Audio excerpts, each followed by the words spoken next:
Napoleon Bonaparte, the military mastermind who steamrolled across Europe, struck fear into the hearts of kings and was, by all accounts, an unstoppable force of nature. And yet, this same man, this so-called strategic genius, met his match in the form of bunnies. Yes, you heard that right. Fluffy, twitchy-nosed, adorable little balls of fur. And these weren't just any rabbits. Oh, no. These were tactical rabbits.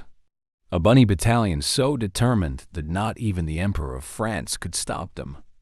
Prepare yourself for what is undoubtedly one of the most ridiculous stories in all of history.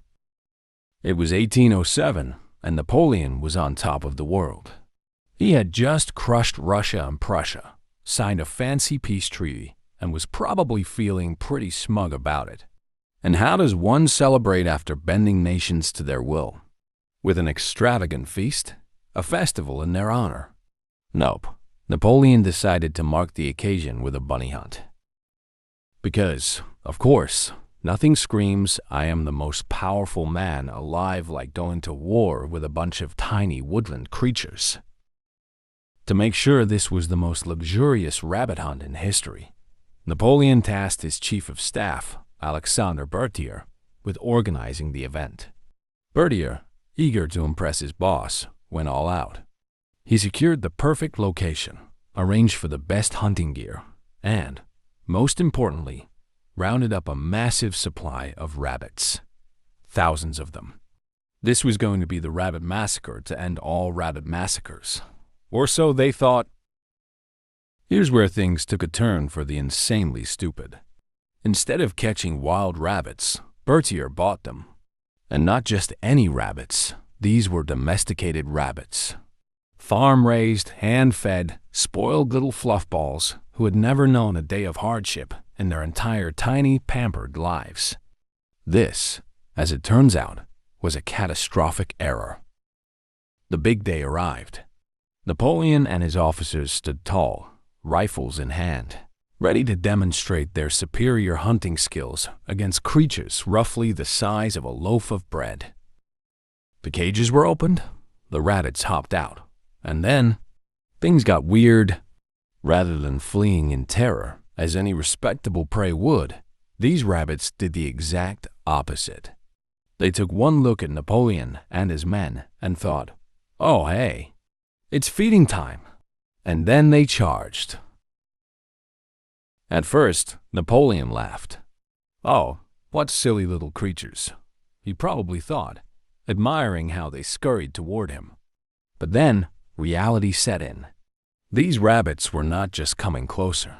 They were advancing in an organized, highly motivated assault. Hundreds, then thousands of rabbits, all moving with military precision, locked onto their target. The officers, once poised and confident, quickly realized they were not the hunters in this scenario. They were the hunted. The rabbits leaped onto boots, clawed at coats, and showed no fear. Napoleon tried shooing them away with his foot. That didn't work.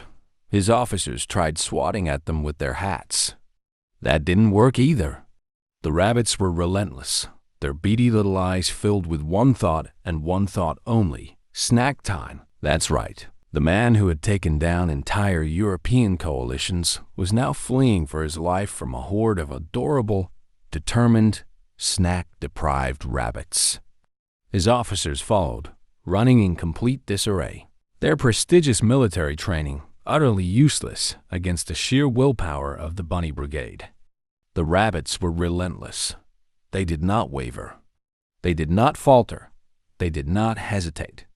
Napoleon, once the greatest tactician in Europe, had found himself on the losing end of an invasion. Except this time, instead of armies, it was hordes of fuzzy little creatures who wanted nothing more than to get their paws on whatever crumbs of bread or treats might be hiding in the pockets of his fancy military coat. The charge was overwhelming.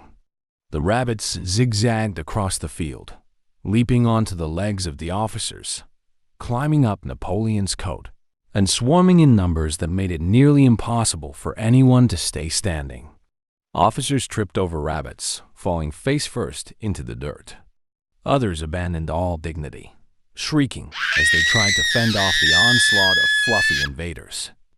Napoleon himself attempted one last stand, kicking away rabbits and calling for order, but the bunnies were undeterred. At one point, Napoleon tried to retreat calmly, but that lasted all of 2 seconds before he realized the rabbits had no intention of letting him leave in peace. So, with his coat flapping behind him and an expression of pure terror, he sprinted toward his carriage. Napoleon barely made it. He dove inside, his driver whipped the horses into a full gallop, and they sped away, leaving behind an army of extremely confused but victorious rabbits. As Napoleon sat in his carriage, probably covered in rabbit fur, and questioning every life decision that had brought him to this moment, he had no choice but to accept the cold, hard truth. He had just suffered a humiliating defeat at the hands or paws of rabbits. Now, we don't know exactly what he was thinking as he rode away from the battlefield of fluff, but historians agree on one thing: he never spoke of it again. Which, honestly, is understandable. Imagine being one of the most feared leaders in history, only to have your legacy nearly ruined by a rabbit uprising. It's probably best to pretend the whole thing never happened. But unfortunately for Napoleon, word got out. His officers, struggling to keep their composure, undoubtedly whispered about it behind closed doors. The court, always hungry for gossip, found the story too hilarious to ignore. So what do you think? Is this Napoleon's most embarrassing moment? Or do you think history has even funnier stories hidden away? Let me know in the comments. And if you enjoyed this, make sure to like, share, and subscribe.